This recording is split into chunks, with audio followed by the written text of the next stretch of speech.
All right, folks. Welcome once again, everybody, to Irish Sports Daily Power Hour. I'm your host, Mike Frank, here with my good buddy, Jamie Uyeyama, and we're going to talk some more Irish football. Sorry. I'm just messing with Yama today. So if you are watching live on YouTube, you'll get the joke. So I'm just messing with the Yama. It's just kind of my job and what I'm here to do. So anyway, I wanted to mention, if you're not a member of Irish Sports Daily, it's a great time to sign up. You can go to the front page of Irish Sports Daily. I'm sorry, I'm still laughing at this. You can still go to the front page of Irish Sports Daily, click on the premium section and sign up. Also, if you want to watch the show live, you can find us on YouTube. Search for Irish Sports Daily. Would greatly appreciate it if you would subscribe to the channel and also like all the videos. It'll allow you to know when we're streaming more live video, and also our videos will show up in your feed when you just go to YouTube. So if you would do that, would greatly appreciate it. Also wanted to mention our first sponsor, which is ESQ. ESQ has been making the best handmade custom suits, sport coats, tuxedos, and shirts for the last decade, and they've been featured on GQ, ESPN, USA Today. You've seen them dressing your favorite players and coaches as well. ESQ only gets the best fabric from Italy and England's top mills. With over 40,000 fabrics to choose from, you're guaranteed to look your best. Go visit esqclothing.com. Book your appointment today. Mention ISD and get 10% off your entire purchase. Once again, that's esqclothing.com. All right. We'll get into it here, Yama. There's lots to talk about. I know some people have thoughts about recruiting. We didn't get into questions today because we got to cover a lot. We got to go through the whole O-line, D-line situation and what's happening there. I think the interesting thing is we did get some updates last week on some guys who are completely and totally out for spring, and then some guys who are just going to be kind of sidelined a little bit. And it's interesting because there's a lot of guys completely out for spring. We know Jordan Botello, Ashton Craig, Davion Dixon is out, Cooper Flanagan, Kahanu Kia, Chris Tarek, Boubacar Traore, Chance Tucker, Jalen Stroman. They're completely out of spring. And so they won't be doing much at all. Fully returned is Jabron Payne, Styles Prescott, Tabron Benny Powell, Jason Anye, which was good news. And of course, CJ Carr fully ready. And then there's going to be some modified activity for guys like Anthony Knapp, Cole Mullins, Will Pauling, Billy Schrouth. Those are guys that are going to be a little bit modified. And then they're also going to kind of limit a little bit as far as how much they actually participate. Guys like Josh Burnham, Bryce Young, Drake Bowen, Jalen Sneed, or Christian Gray, Adon Schuler, Jeremiah Love, Emil Wagner, and Jaden Greathouse. I think that this is where we're going to, you know, Jamie, when it comes to this, especially if you go deep into the playoff. I mean, when you think about it, Notre Dame essentially had an entire spring practice, because they weren't doing spring practice like stuff, but they actually had an extra probably 15 practices compared to what a lot of other teams had coming out of, bowl season. So there's only so many reps that you can give somebody. And some of these guys, like Billy Schrouth probably doesn't need to know a whole lot at this point. He's done a lot. And there's a lot of guys like, that have had and been on the field and played a lot. And so they don't need the same types of reps that some of these younger guys do. So I like what they're doing here, Jamie, because it's going to allow the young guys to really get a lot of depth, a lot of reps and develop. And mind you, they got a lot of reps as well in those 15 practices, not actual game or preparation reps, but individual work and those types of things that allow you, to really kind of focus and hone in on your craft. So there is going to be some positives that Notre Dame's going to have because of the extra practice time. But for spring practice, it's probably going to be kind of a mix and mash. Nobody really knows. I don't think if you're watching practice and you say, oh boy, the offense got the better of the defense today, I don't think you can really read anything at all into that based off of what they're saying and how much guys will be limited. So what happens, I think, is the only thing you can really gain out of this if you're actually sitting there watching it is individual performance, I think, and how well somebody can adapt and grasp the concepts of what they're trying to do. So thoughts here first, Jimmy. Yeah, I mean, I think it makes total sense that they're doing this. I first of all, I appreciate that they were so upfront about it and kind of like transparent in terms of what it is, and it makes absolute sense how they're doing it. Like you said, they had the 4 extra games. Normally, you get the bowl game, which is like the 13th game. You get the potentially 15 practices. Usually, it's like 12 or something practices because there's holiday and all that kind of stuff that's going on. Well, you're getting 4 basically game weeks extra, plus those games reps too. That's a lot. That's a lot for a lot of those guys. The load that those guys take on in terms of just like on their bodies. And I think too, even with the young guys, that's like so much extra reps. So you think about guys like Madden Ferrermo and Ethan Long, some of these guys that came in and practiced with the team from like that the whole college football playoff. Like, I know they were working scout team and all that, but those are just so many extra practices you're getting during that time for those guys too. So I think this is smart because really what it's about is it is much more of an NFL thing where if you think about like what's going on in mini camps, no one in the NFL or NFL fans, no one's worried about, well, this guy didn't really do that much. TJ Watt or Aiden Hutchinson didn't do that much during minicamp. People don't care. They care about like the lead up into the season. And that's ultimately what matters, right? You don't want the guys banged up for that time. And I think a lot of the people who are out like that, were going to be out for the entire spring that we didn't like. Those were all expected for the most part, except for like a Stroman. Obviously, that was unexpected. And Chris Tarek, right? Davian Dixon, like those kind of things, right? But like, I think for the most part, like, I think that it's such a great opportunity for so many of these guys to kind of get elevated, work with like the first group, get more of those reps, like you said. See how they handle all of the kind of concepts that you would have to do playing with beside those other guys. And obviously there's going to be some days where maybe Adon Schuler isn't there. So it might be like Urlacher and Talich or Tay Johnson and somebody like, there's going to be mixing and matching there. But it's a great opportunity for all those guys to kind of really show where they're at. And I kind of love it. I kind of love it because I think the spring is about the young guys anyways. It's about development for those guys, specifically too, the line of scrimmage. There's so much of that because you never want to just like beat up your like main guys during that time.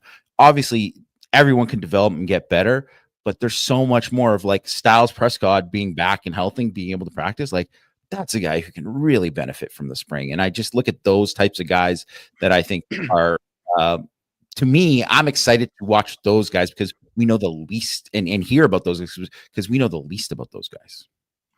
Yeah, it's going to be interesting to see how they balance it. I mean, when you look at kind of guys who are having some restrictions, pretty defense heavy, with Burnham, Bryce Young, Drake Bowen, Jalen Sneed, Leonard Moore, Christian Gray, Adon Schuler. I mean, those are all guys that we expect to at least start or be pretty heavily involved, so won't be able, or I shouldn't say they won't be able to, they'll be able to play and stuff like this and practice and participate. Do you think it hurts a little bit though, Jamie, in that, you're trying to kind of learn the new Chris Ash and what he wants to do. If you're not all out there as a unit, as a team, do you think that can maybe hurt a little bit with communication and things like that? Is that something that you may want to be concerned about?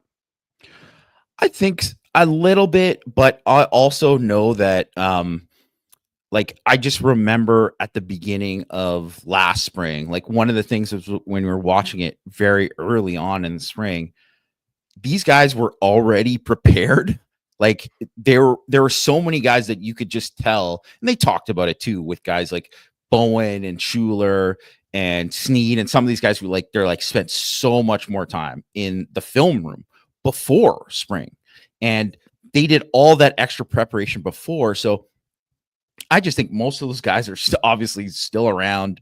They're there. There's all these other young guys who want to kind of absorb that and take advantage of that as well. So I think that's kind of part of the culture of Notre Dame, is that they have so many of these guys that are like football junkies, film junkies, that really want to kind of like do this extra, and they kind of put in the extra in addition to already the practice time that they're getting. So I would say if it was maybe previous years, I'd be a little bit more like, I don't know about it, but I have a feeling that a lot of the guys are spending a decent amount of time in, the Chris Ash's office and taking advantage of everything that they can. Yeah, I'm not overly concerned about it, and I think that normally you sit there and you say, spring is a how do I want to say it? It's a teaching of fundamentals. A lot of those types of things is what you're trying to do. Yeah, you're installing some offense and some defense and maybe some wrinkles and things like that, but so much of it is more about teaching fundamentals and doing those types of things. But I'd normally say it wouldn't be a concern at all if you had the same, I guess, defensive coordinator and that type of thing, because you have something new. It's only, it is something that is a little bit different. I know they say we're not going to change a whole lot. We're not going to do a whole lot. And I think everybody says that initially. And then, as the season goes on and you find a little bit more about personnel and what you have, sometimes you may change it more than you think you will, but I'm not overly concerned about it. I think everything's going to be fine. And because of all the reps and stuff that they've got in the past, I got to figure that they, fundamentally they're probably pretty good. It's more the young guys that really need to kind of be pushed ahead and that type of thing. But, they've had a lot of fundamental training, I'm sure, in the last, over the last year for sure. So I think I'm not overly concerned about it in the slightest. So wanted to hit on the Anye thing. Because Jamie, I think it's huge if he can play and he's back. I think going into this, you and I were a little bit worried. Where's that interior pass rusher? Now, we know there's guys who have potential to do it. We know Donnie Heinisch is actually not, he's pretty good at it and that type of thing. But how much was Donnie Heinisch going to have to play in rundowns because they didn't have the rotation if Anye was there? Well, now that Anye's there, they can play and a little less for Donnie Heinisch in run defense. You've got Rubio, you've got Dawson, who I think are, they're good and stout against the run, both of them, and that's what you need there. I think when you look at Dawson, I think he brings you a little bit more pass rush than maybe Rubio does. But then you look at the guys and you say, okay, well, now you got Heinisch, now you got Anye and Hughes, and you're like, okay, these are three guys, Hughes, Anye, and Heinisch, who have the kind of quickness that you're looking for interior wise to get that push up field. And we've talked about this a number of times, Jamie. Your edge rush is very, very important. There's no question about it. But to be a truly effective pass rush, you need some pressure up front so that pocket closes up front and there's nowhere for the quarterback to go in and escape. And so I think it's really important to have that. And I think just having Anye there, and let's be honest, if I'm Anye, I want to prove something at this point too, right? I want to say, hey, hey, I'm back, I'm here to help the team. I'm here to do everything that I can, and so I think we'll even see a more motivated Anye and somebody who's like, I got another chance here. Let's do what we can, and so I'm excited about what he brings to the table. And before, I'd say I was probably, excuse me, probably a little bit nervous about interior, but I'm feeling a lot better now that Anye's back. Your thoughts here? Yeah, he was having a breakout season. He absolutely was. And he had a great spring last year too. And so he was one of those guys who really benefited from Mills and Cross not really kind of taking part in that much of the spring, right? Like Anya got more reps and it paid off. And he was in the last 3 games that he played, he was a dominant player. Like had moments where you were like, no one could block him in these moments. He was just explosive and just great with his hands and powerful and just winning, just speed to power and just absolutely just crushing it out there. He had 10 pressures in his last 3 games before, he was away from the team. So I'm not saying that he's going to be exactly that guy when he comes back, because obviously, he missed that a good chunk of the season. He ended up missing like the last 11 games, but I think it's definitely on the table that he can be that guy. And if he's that guy, that guy plays in the league. He will be an NFL player, and they need that. They absolutely need that guy who's like a disruptive guy, just like you said, a disruptive pass rusher guy that is going to get penetration, beat in the face of quarterbacks and disrupt them. And I do think Donnie Heinisch was really, really good as pass rusher in the last like back half of the season, and really kind of showed like there was a lot of things with him too, where especially when it came to like third down stuff, he was really good with some of the games and stuff too. But when I'm thinking about just like you said, you can't just have one guy be that guy. Rubio is just not going to be. He's a very good 2-down run player. He's not a great pass rusher. He can push the pocket, but that's about it. He hasn't really shown any of that. And Anya really showed it. It was very similar to what Botello was doing at the beginning of the season too. So I think it opens up a lot of things there, and you just feel way better because Dawson, I confident he is going to be a good player for Notre Dame, like just a solid player at the very least, and maybe more. But I think without Anya, then you're thinking, well, Hughes better hit, and that better be something, or Mookum really needs to take a jump. And those guys still might do that. But now if you get that on top of, Anya in there, now all of a sudden you're just in such a better spot. It really does make a huge difference. Plus, you're not dead in the water if somebody goes down, right? You're not dead in the water.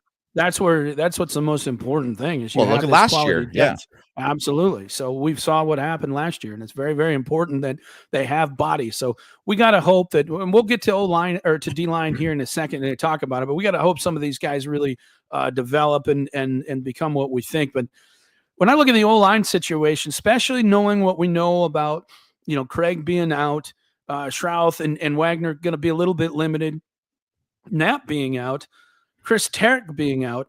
First of all, if I hear that news and I'm guys like Matty Augustine and Cam Herron and Owen Strebig, you don't want any of your guys to be hurt or whatever. You don't want any of your teammates to be hurt, but what a golden opportunity for them to come in and just show what they're going to get a lot more reps than they probably would have, had not all this gone on and been the case. And then you look at guys like, Charles, Jugasaw, Joe Otting, Styles Prescott, Peter Jones, Absher, Gerby Lambert. Those guys are going to get a ton of reps. And so you're going to be able to develop some real quality depth, I think, behind these guys. Sure, you want, the other guys to play, and they will play and get some things together. And to be honest, you're going to have some moments where, Schrouth and Wagner and all these people are in the game as much as you can, because you also have to evaluate your quarterback, right? You got to be able to see, and so you got to put some good players in there around him to let the quarterbacks have an opportunity to play. So it's not like those guys aren't going to play, but 10 less reps for Emil Wagner, 10 less reps for somebody means that there's a lot of opportunities for other guys. And so I think this is going to be a fun spring in that, a lot of these young guys are going to get a lot of chances to develop, and I think it's a critical spring for a lot of these guys. Joe Otting, Sullivan Absher, Peter Jones, Derby Lambert. We already kind of know what Charles can do. So, but for those guys, it's pecking order time, right? And you got to step up, and because there's young guys coming in that are going to be talented, and there's certainly a lot of guys before you. So, I think you'll see some guys earn some spots here this spring. It may not be in stone at this point, but the staff's going to be saying, okay, well, here's our next generation of who's going to be the starters. And you're going to really start to flesh that out with all these extra reps and everything. Your thoughts here with this group? Yeah, I mean, the guy that automatically comes to mind for me is Otting, who you said, because if you look at, obviously Craig's going to be out for the whole spring, and then people are thinking, well, maybe Knapp, he'll get some reps there, and he's going to be limited at the very least in spring. So who's going to be the center? It's Otting is going to get a ton of reps. He's going to get a chance. And really kind of, if you think about it, and I think Otting was someone that I was like very excited about as a prospect, because he's a great athlete, like a legit, like really move, and was like a good basketball player. You don't see too many guys who are centers that are good basketball players, but he was a good basketball player, a really good athlete. So I'm kind of excited to see where he's at, because all of a sudden he might be someone that, you're talking about like, well, he's a real option now.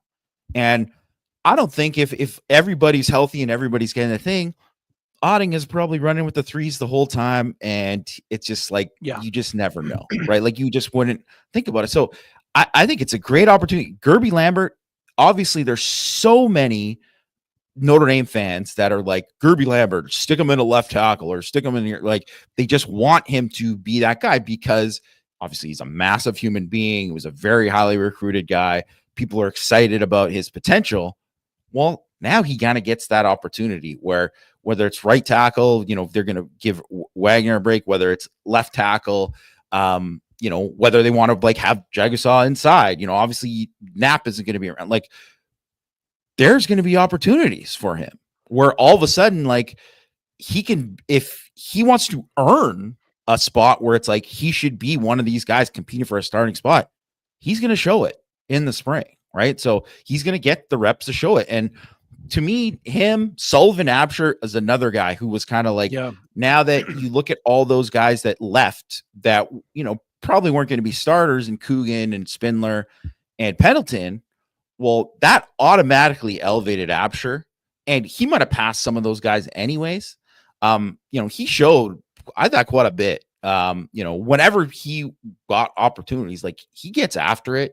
Obviously, there's like development there. He was someone who needed probably more development some of these other guys, especially because he came from an offense that was like, they didn't pass the ball that much. He needed a lot of work.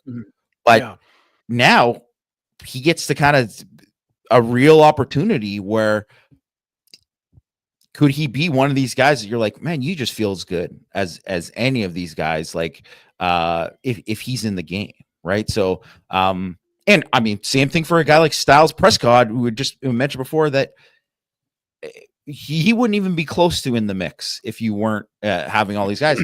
Now he gets a chance to do it. So I think that's, to me, it's exciting. Like, that's very, very exciting, because I think there's so much with the offensive line. There's so many guys that it's just like, if you just get those reps and you get the opportunities. Anthony Knapp last year, right? Look at what he did. And all of a sudden he put himself in his position. Maybe that's Matty Augustine this year, right? So maybe it's Cam Heron or something, right? Like, I wouldn't have, put money that those were the guys, but now they get a chance to show it. So I think that's exciting. You look at Absher, and guy 6'5", maybe 6'6", 320, 21 pounds is what they list him at, and ideal guard size. But he's a guy that could swing. He could play tackle. He could play guard. And so right now, I think what they're looking for, O-line wise, is you're looking for number 6 and number 7, right? You're looking for a guard and you're looking for a tackle. And it may be the 6 is the guy who plays. He's the guy who goes in at guard if somebody goes down. He's also the guy that goes in at tackle if somebody goes down.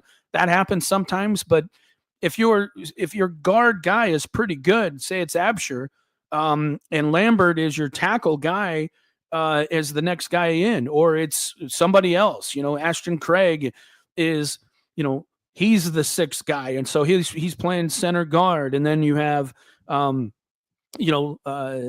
say they move Knapp inside, and then they put Gerby at left tackle. Then you have Absher as kind of the 7th man, or the next tackle that comes in. So a lot of these guys are going to get it, and you look at like Prescott. I mean, Prescott's probably going to be, depending on how they line this up, he'll be a second string somewhere. And that's a lot of reps. That's a lot of reps to get that. If you're a third, you're just not going to get that as much. And so, Styles Prescott, great opportunity for him to show what he is. But I think for a guy like Gerby Lambert and for Sullivan Absher, this is a huge spring, right? You want to nail down your spot and make sure you're at least number 6 or 7 on the depth chart as the guys coming in next, because then you have a real good shot to have a career at Notre Dame and play, because we know somebody's going to get hurt. That always happens. And then 2, these guys will graduate and move on, and you have opportunities after they're gone. So I do think it's really, really important. And then for guys like we mentioned, a guy like Joe Otting, can he push? If he can't, then, maybe it's time for him to look elsewhere. With Tarek, he's going to be gone out. So who knows what's going to happen to him? But, even a guy like Peter Jones, who we don't know much about, this is the time where you have to establish yourself with the coaching staff. And I'm glad you mentioned Matt Knapp, because I think a lot of us thought that this guy was a really good player. You and I especially thought, hey, this guy's could be a really good player.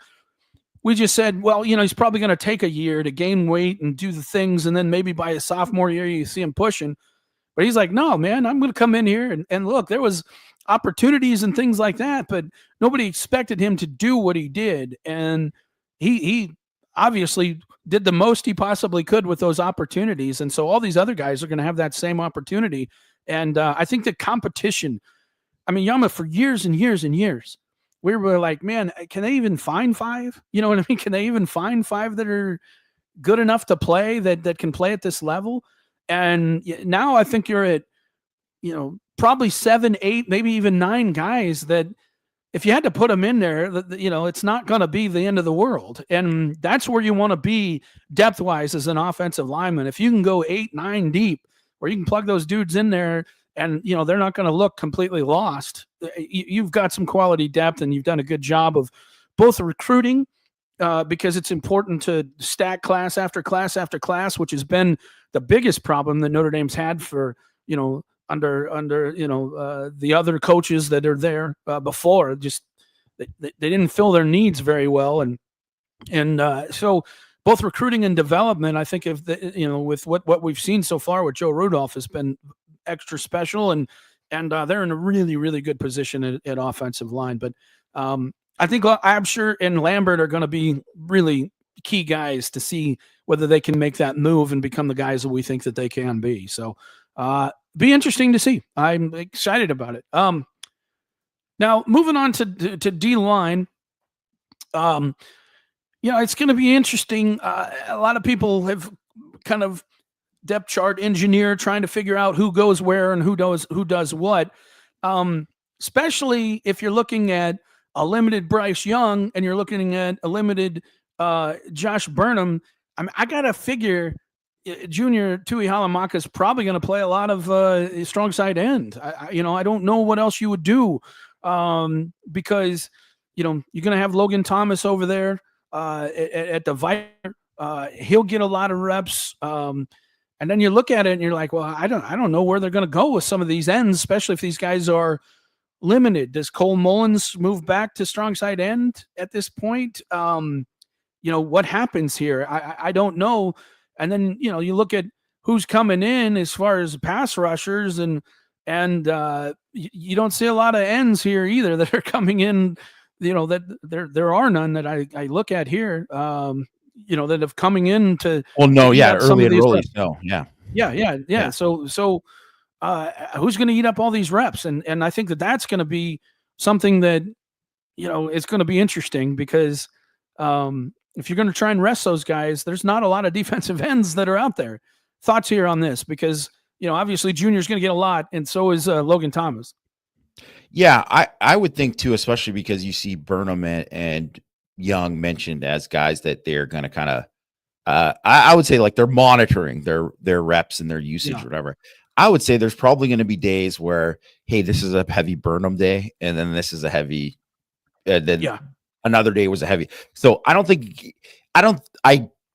know, but my guess is that they wouldn't be resting both. It wouldn't be both of them on those days, right? Because it doesn't really make sense, because then you really wouldn't be able to practice as well as you want to, unless you move some guys. And I think there is the possibility that they could give someone like a Mullins a look out there and just do that, because of especially because if you look at like where they're at inside, everybody's there, right? Like they have everybody there, and I know we'll get into a second, but like there's going to be a lot of competition there, and there's almost too many bodies. So it does kind of make sense that they could move somebody out. Maybe that's even if it's Vernon. Just for, yes, Vernon, exactly. Because even if it's just for, hey, take these reps here, because Vernon right now is really on the outside looking in at defensive tackle. So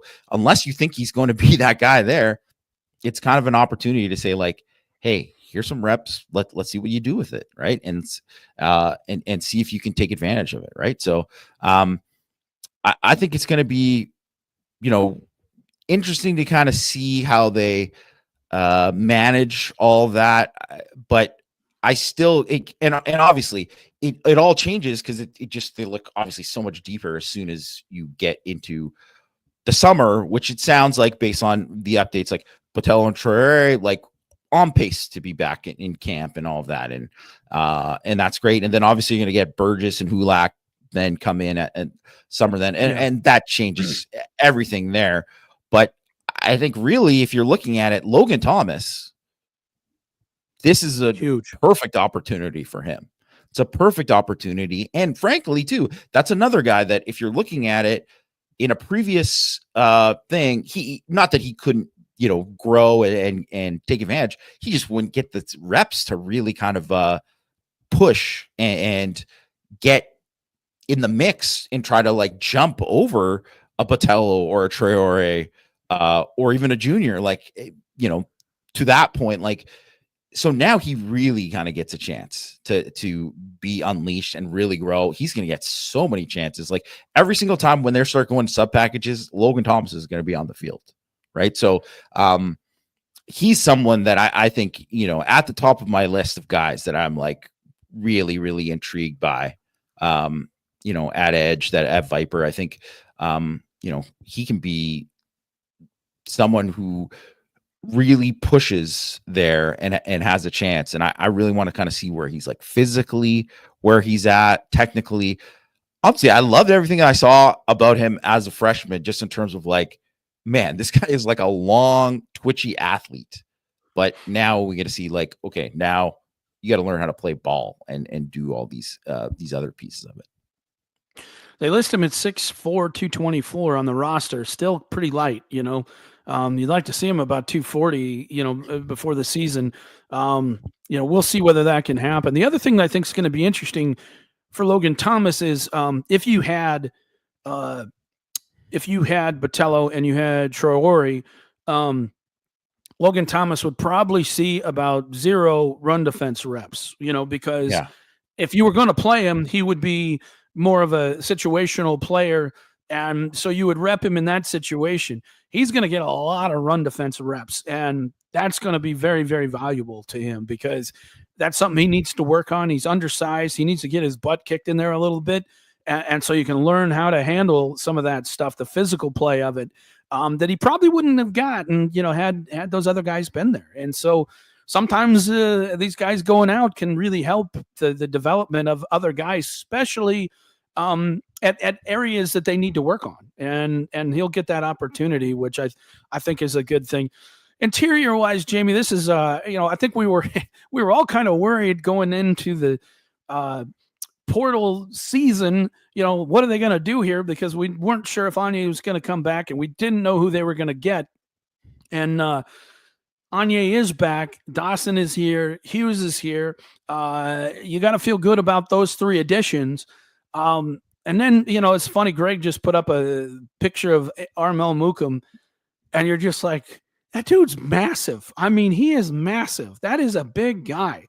And you're just like, they have some bodies. They got some size in there. They got guys that, should be able to be very good players for Notre Dame. I can't wait to see what Mukum looks like. He's listed at 302 pounds. And it looks like it's a pretty good 302, too. It's not like he's a big gutted guy. I mean, you look at his legs, and they're big and thick, and he's just built like you want for an interior player. I think what was a concern going into portal, I feel a lot better about right now. Your thoughts here? Yeah, way better. And I mean, it wasn't a good portal class. I mean, it never really is a defensive tackle. It's going to be hard because let's face it, those are guys that teams pay to keep. That anyone, if you want to take chances on the Bear Alexanders out there, then you can. But there's not many guys that don't have red flags that are like of that talent. So. I think to get a guy like Dawson, who is like a graduate player who has played a ton of snaps, been productive at Louisville, I think that was big. And I mean, we talked about it on previous podcasts too, about like Elijah Hughes he's got a real shot. Like I like him. Like I like his talent. Too. He's got 2 years of eligibility left. Yes, he can really move. So I think he is someone who has a chance. And I think that's all you really are that's the best you're going to do in the portal, for the most part, right? Is you're going to get guys that you think have a chance, and you got to develop them.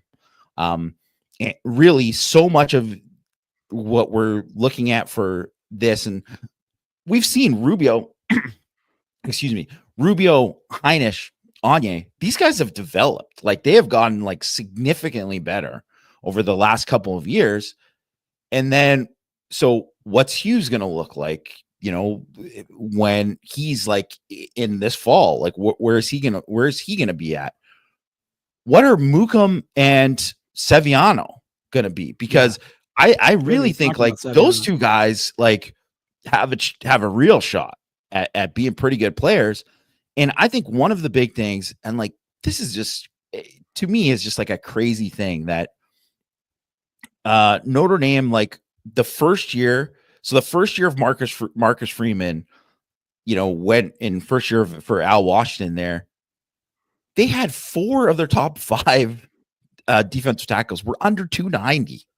Like, that's untenable. It just is. Like, you just can't, like, it's okay. Like, yes, you can have a Howard Cross.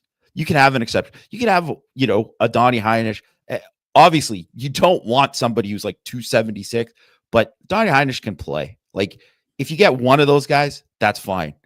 But when you have, that's your whole front, your defense, your 4 of your top 5 defensive tackles are that, like, that's a problem. That's a problem, because those guys don't, like, I mean, I hate to make it to an NFL thing, but it is like those guys don't play in the league that often.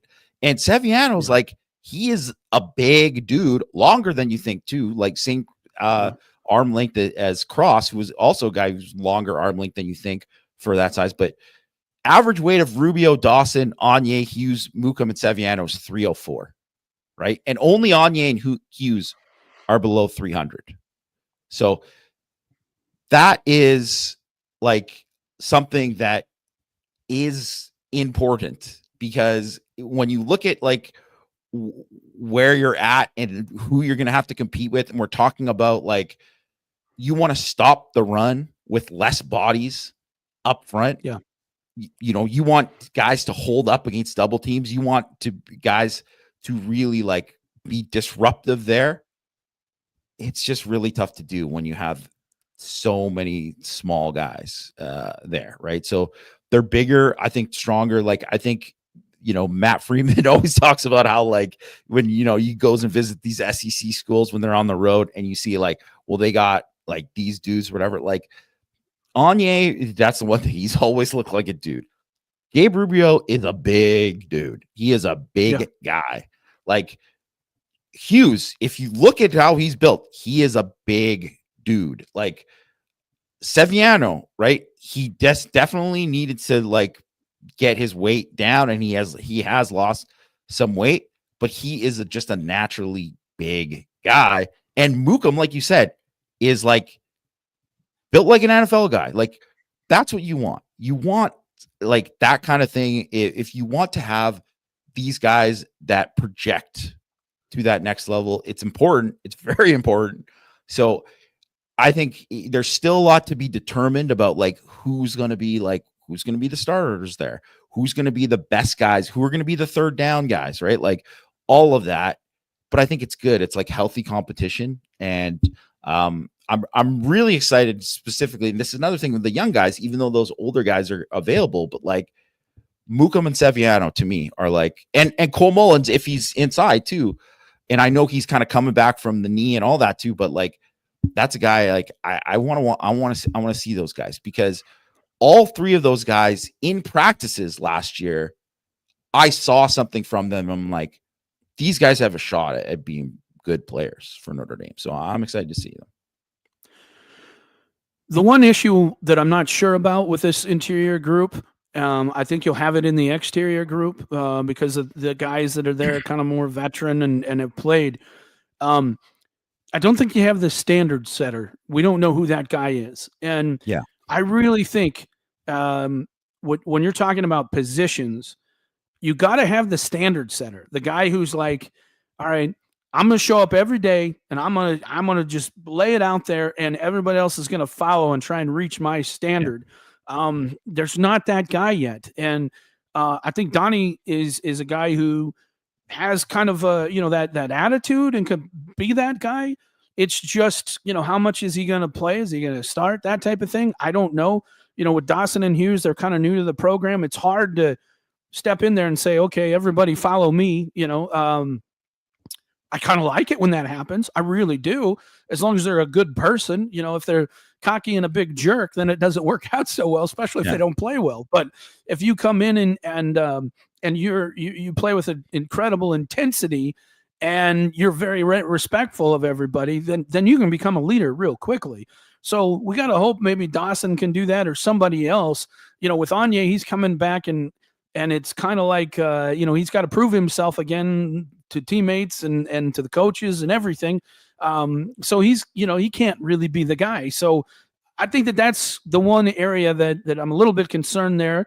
And I'm sure it's going to work out. We talked about it last year, Jamie, with O-line, and we're like, well, who the heck's going to lead this group? And we couldn't figure it out. And I think we saw that at the beginning of the year. They were, there was just no consistency, but boy, when they turned it out and they figured it out and a guy like Coogan steps up and says, you know what, I'm going to do this. Boy, they became a bunch of ass kickers. I mean, they really did. They played way better than I thought they would down the stretch, way better. And so that's what can happen. And so we got to hope that that's what we see coming into this and that this group becomes, what we're looking at. When you look at the O-line and D-line, what do you think here?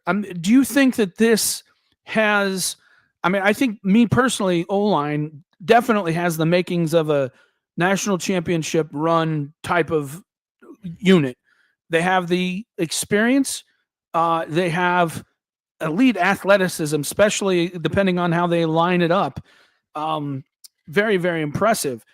Defensively, we don't know yet what we're going to get from Boubacar and Botello, but if they come back and by game 3, they're kind of what we thought.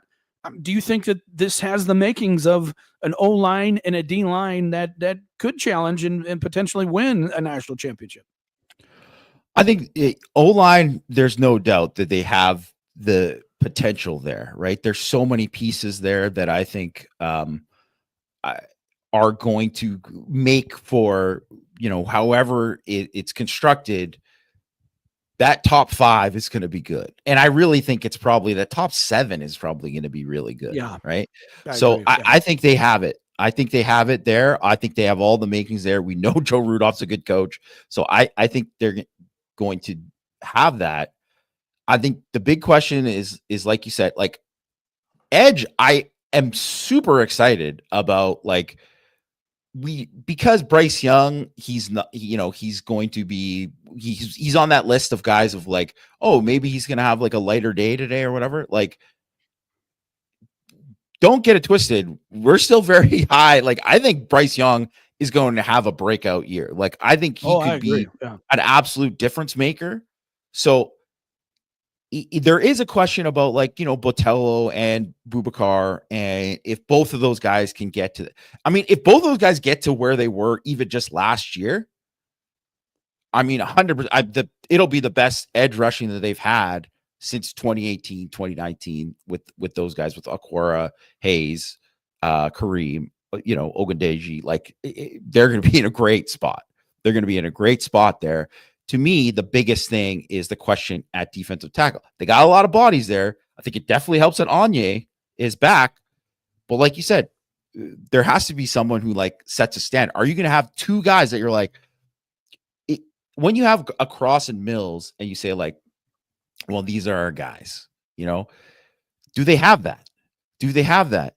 Do you have it? And I wrote about it last week on Six Thoughts too. Like, teams that win a national championship, they have 2 to 3 guys at least in their rotation that are future NFL guys. Not all those guys are going to the league right away, but they're future there. So that's why too, when I think about, if they have a championship defensive line, it's that defensive tackle element. And that really, to me, is like, Onye is like, he's locked in, he's there for the whole year, and he's growing on that player that he was last year. Rubio steps up and he's healthy. First of all, Rubio hasn't been healthy the last 2 years.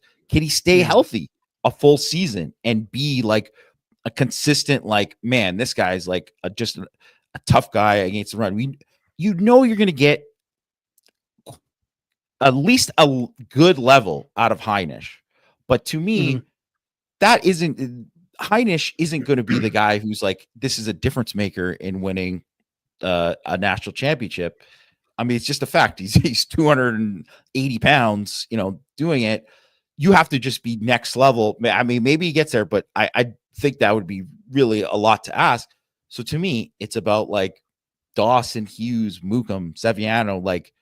Can you get 2 of those guys, maybe 3, and they're really, and then all of a sudden by the end of the year, because it doesn't have to happen right away, but all of a sudden when you're getting around to CFP time, and then all of a sudden you're saying well, Mukum is a certified dude now, or one of those guys is, right? Because I think that will ultimately be there, because if you look at I think at DB, at linebacker, I know we're not getting into them today.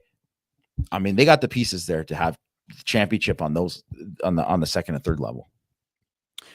Let's bring in the best producer on YouTube right now and get his thoughts. And Ge Wang, there he is. Look at that. Look at that. What's up, sir? Best producer on YouTube. So, Mr. Flamong, what do you think here, brother?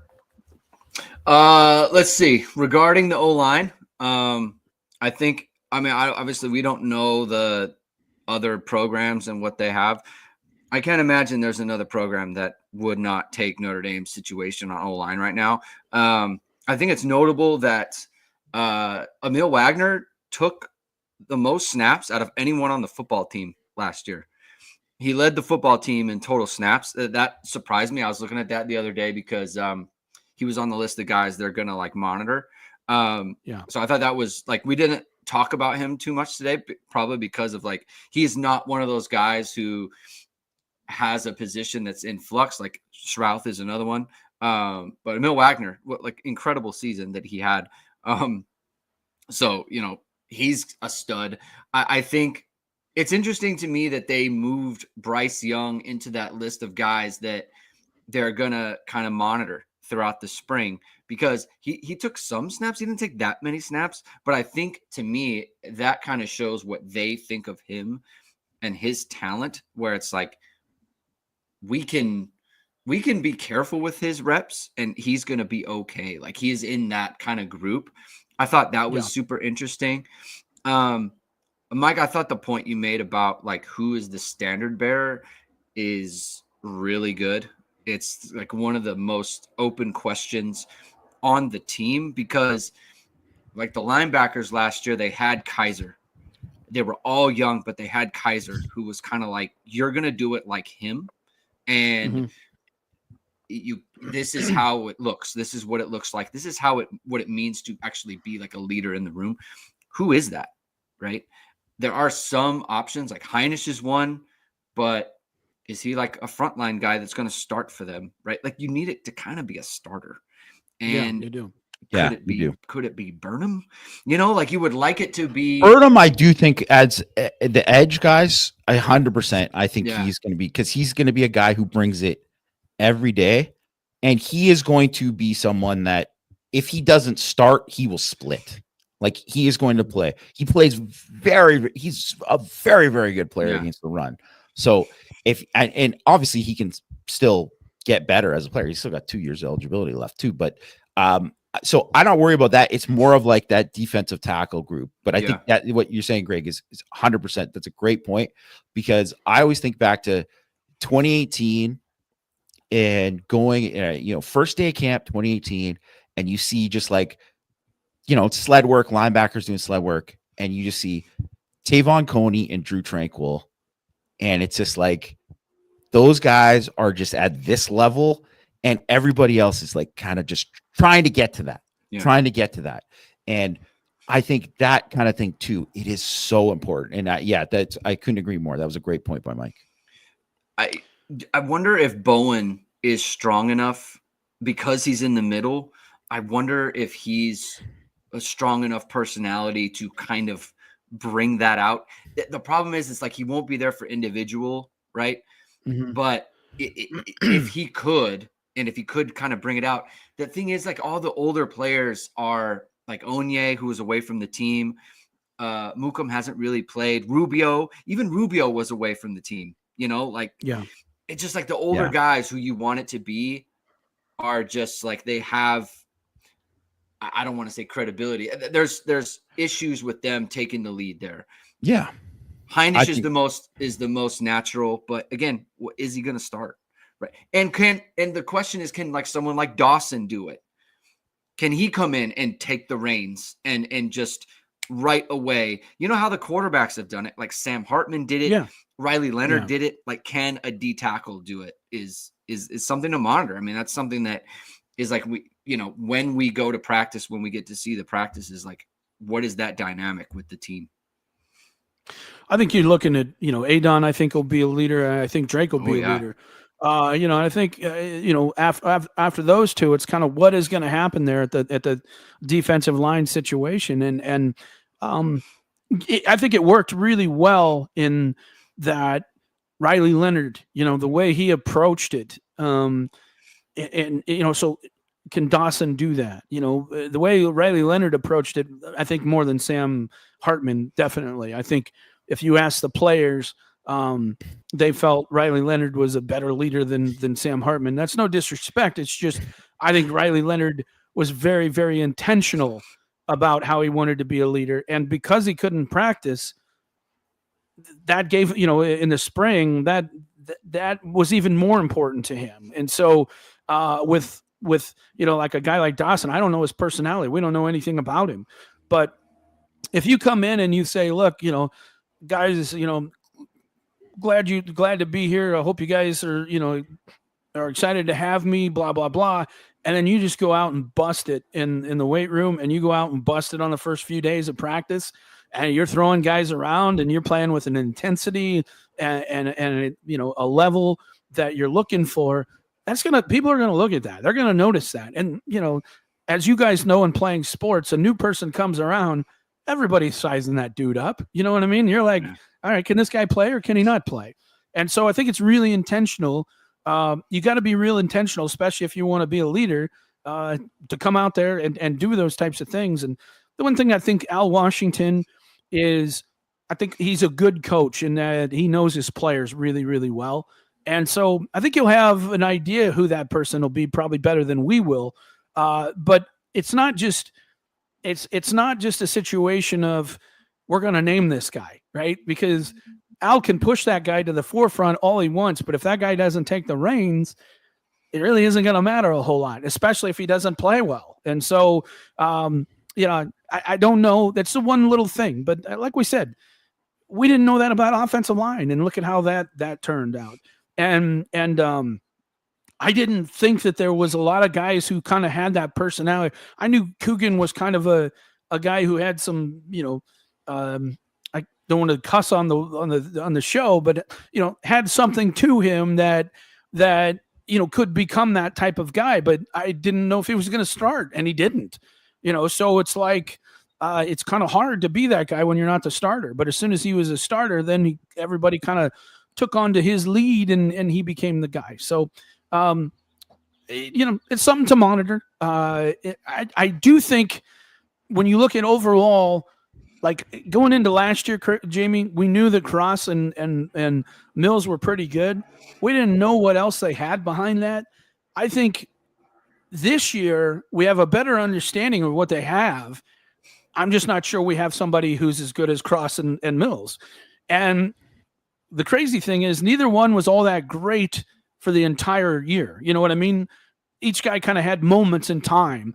Cross was injury, obviously, and Mills he was banged up too. So I just like the fact that there's at least 4 guys to 5 guys that we feel really good about, that they have the potential to be pretty darn good players.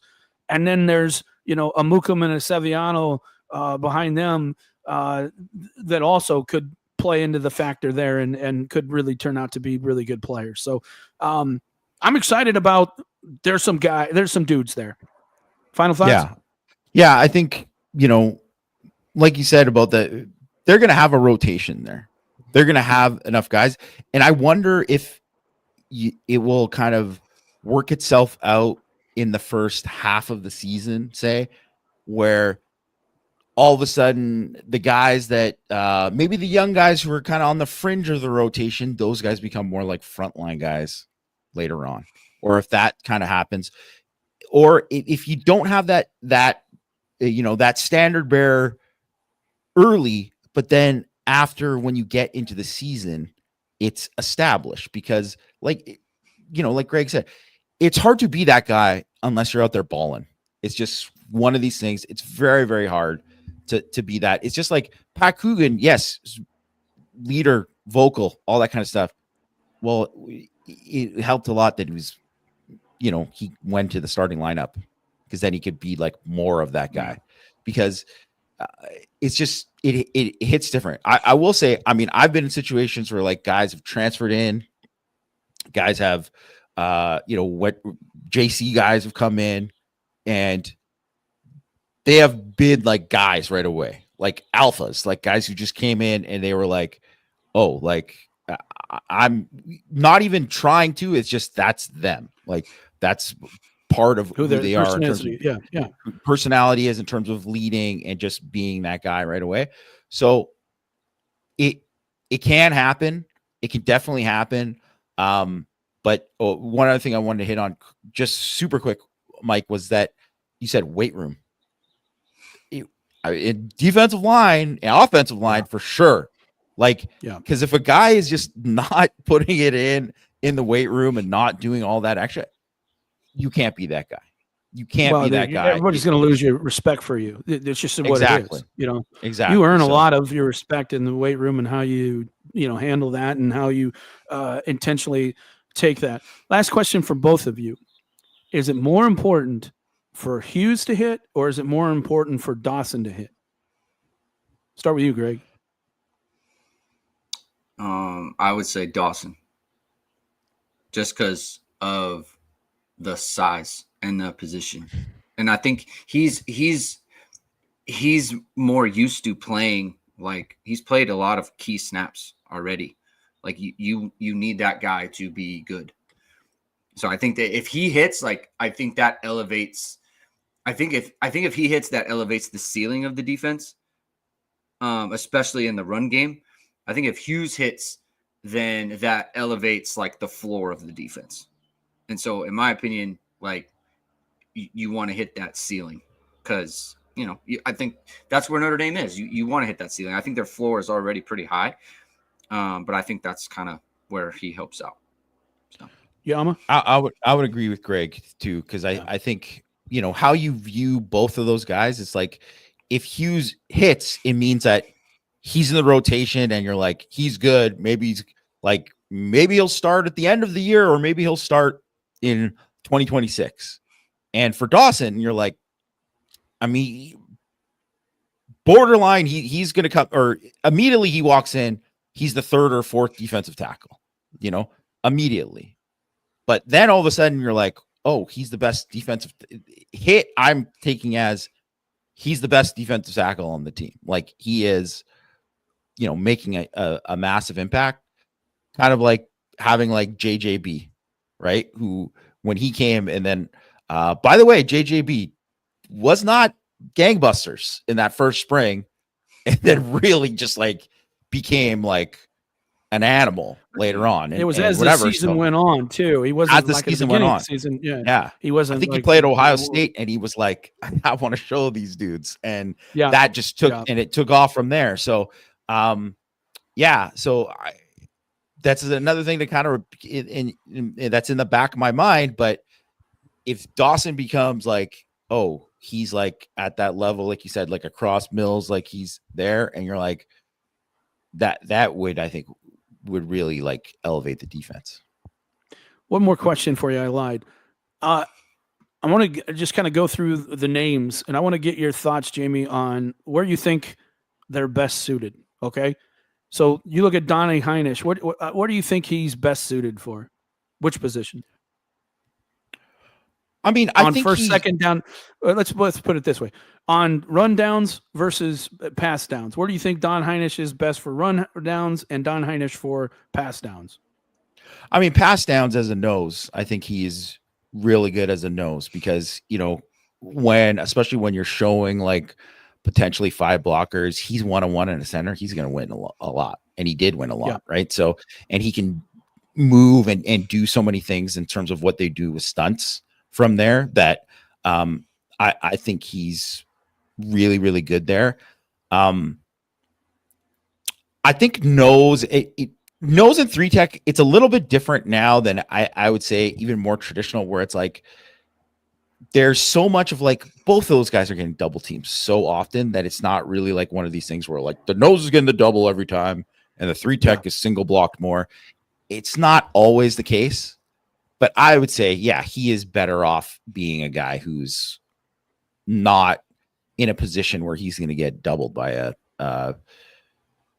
a center and a guard. But I think one of the things that they kind of avoided, and they did it with Cross all the time too, is they move those guys so much, right? Like they slant and they shift, and he might line up as as a shade on the center, but then he's all of a sudden he's a 3-tech, right? So, but I do think he's probably better suited for that. You look at Rubio, I'd say just run downs alone. That's just kind of where you want him. And you nose for him, tackle for him. What do you think in run situations? Yeah, they played him a lot of 3-tech in those run situations, and I think he is better off as a nose there because I do too. Yeah, but one of those things. Yes. Yeah, and one of those things too, because I think when you played Penn State and they're running that wide zone, I don't think that's not him. That's where he struggled. That was his worst game of the season, was that Penn State game, playing the run there. So that's how I see it for him. Anye, I see as a guy who's as a 3-tech. Like, to me, he's like a perfect kind of 3-tech. Just a guy, get upfield, win that B gap. That's how I see it. And I also too, I think one of his things, especially versus run is he can get high with his pad level, and if you're just getting high with your pad level in that A gap, correct. it's like you're gonna get killed. Yeah. When you look at Dawson, first of all, do you think? I mean, obviously he's a pretty good run defender. Do you think he's somebody you'll see in the pass rush, knowing that you have Anye and some other guys and Heinisch? And then, where do you think his best position would be? I mean, I think he's got a shot. All the film that I watched of him last year, like I thought, he was someone who was like a good pass rusher, effective, but I don't think he's like dynamic, right? Like I wouldn't put him, in that kind of category. So,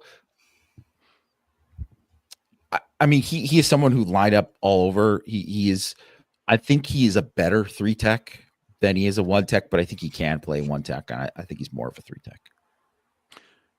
Same thing or I think Hughes is more of a 3-tech. Your thoughts there? Yeah, he's definitely more of a 3-tech. Also a guy that, I mean, he might be someone that, I mean, if they're going to give just reps as someone just as like a 5-tech strong side end in this, I mean, he's 290 pounds. He's going to play inside, but just for the spring, he has played there. He did do some of that at USC. So what about Mukum? Mukum I see as a nose. I think he can play 3-tech, but I do see him just as someone that just sheer like size. And then also too, I think he's one of these guys that just might kind of like D-line coach brain. When I see him, I think like when you're playing that like nose, you're playing that nose 1-tech, like you got to stay down and stay low and flat back it as much as possible and like get off the football. That is super important. And every best rep that I've seen from him is he's doing that. So that's where I kind of think that's better for him. But I mean, I will say I am intrigued to kind of see what he offers as a pass rusher. Cause obviously he was an edge before. He's a good athlete. Like he's a pretty good athlete for a guy that size. He can move. Nice. So, What about Savillano? I mean, he's 100%. He's a nose, right? He's you might as well just put him, line him up 0-tech right on like he's loose nicks, right? Like he's that type of guy, that squatty body. Like he's absolutely, that's his fit. If Al Washington can clone 4 Yamas, would they all start, across the board? I mean, I would say no, no, sure? Because because I mean, I'll tell you one thing too, because I was more closer to Donnie Heinisch size in terms of playing when I had to play inside, right? Yeah. And then I think about these edges Notre Dame has, and I mean, I don't think I'm starting over Bryce Young. All right, folks. I hope you guys enjoyed that. I can't believe we didn't get one comment on my name I chose for the show here. Not one comment in the chat. I mean, Chris Sabo was too busy complaining about everything. Well, I guess they just automatically assume that that's true, so Yeah. they just don't comment about it, right? Yeah. Yeah. All right, guys. I hope you all enjoyed it. Thanks, Greg, for doing a great job producing the show. Of course, Yama, everybody's favorite, and I hope you guys enjoyed that. We'll be back next week. We're going to talk some linebackers and some defensive backs. Probably take some questions as well if we have some time. Thanks for listening. We will talk to you next week on Power Hour.